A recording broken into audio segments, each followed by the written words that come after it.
Mélanie Maillard-Russier, je suis conseillère communale à Villars-sur-Glâne, en charge des constructions, du patrimoine et du développement durable.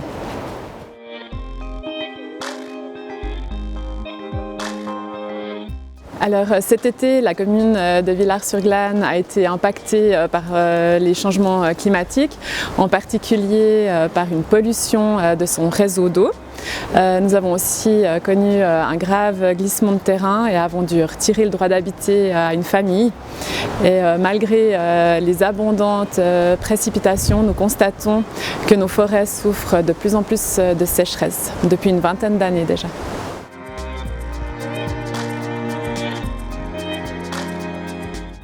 Alors notre commune est déjà depuis longtemps cité de l'énergie et cité aux papillons. Nous avons agi comme employeur en mettant en place un plan de mobilité pour notre personnel. Nous avons aussi agi comme propriétaire en mettant en place des panneaux solaires sur certains toits, en isolant les enveloppes thermiques des bâtiments les plus critiques.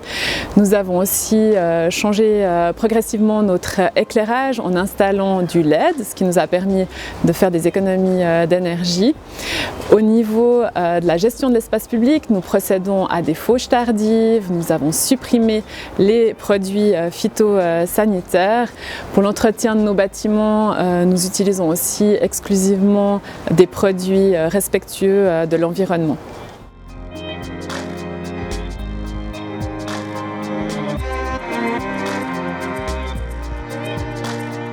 Nous avons mandaté cet été un bureau pour faire le diagnostic de nos émissions de gaz à effet de serre. L'objectif, c'est que d'ici la fin du printemps, nous ayons déterminé nos axes, nos domaines d'action et notre stratégie.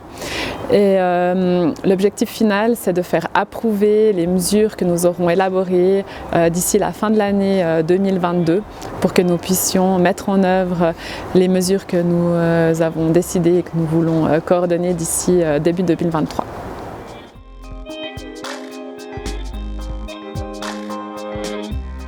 Alors nous avons mis en place une organisation de projet pour impliquer l'administration, les services techniques de la commune avec des spécialistes.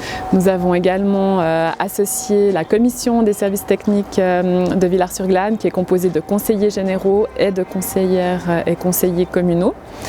Nous avons aussi l'intention d'associer la population parce que c'est important qu'on puisse mettre en place une démarche participative pour que la population elle ait aussi son mot à dire, pour que les mesures qu'on compte mettre en place, elles soient suivies, qu'elles soient soutenues par tout un chacun.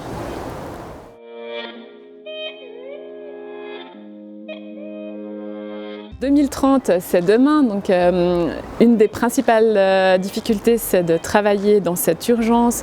Nous n'avons pas le temps d'attendre, par exemple, d'étudier quels vont être nos indicateurs. Nous devrons le faire en parallèle. Une des difficultés aussi, c'est que pour l'instant, peu de communes se sont lancées dans l'élaboration d'un plan climat. Nous avons peu de modèles.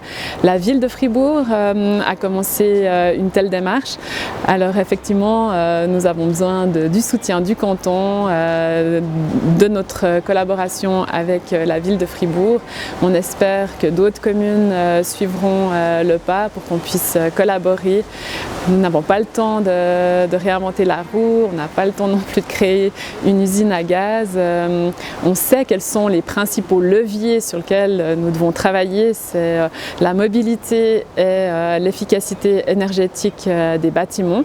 Donc on connaît déjà les deux grands axes d'action, mais effectivement avec ce plan climat, nous aurons l'occasion de lister toute une série de mesures et de nous coordonner pour parvenir à notre objectif.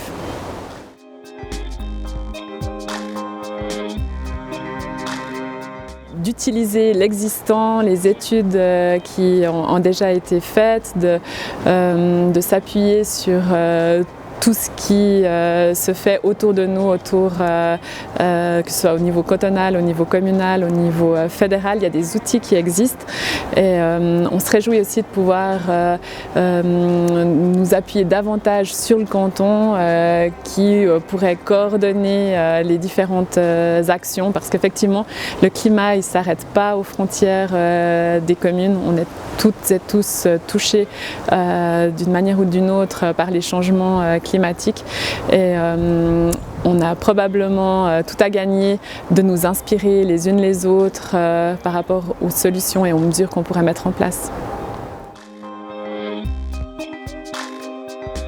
Mon plan climat, c'est tout d'abord de ne pas partir en avion en vacances avec ma famille.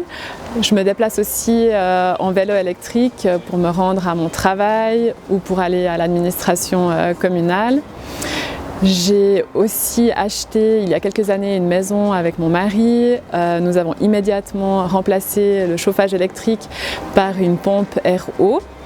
Nous avons aussi projeté au printemps prochain la réfection de l'isolation. Nous allons aussi poser des panneaux solaires sur le toit.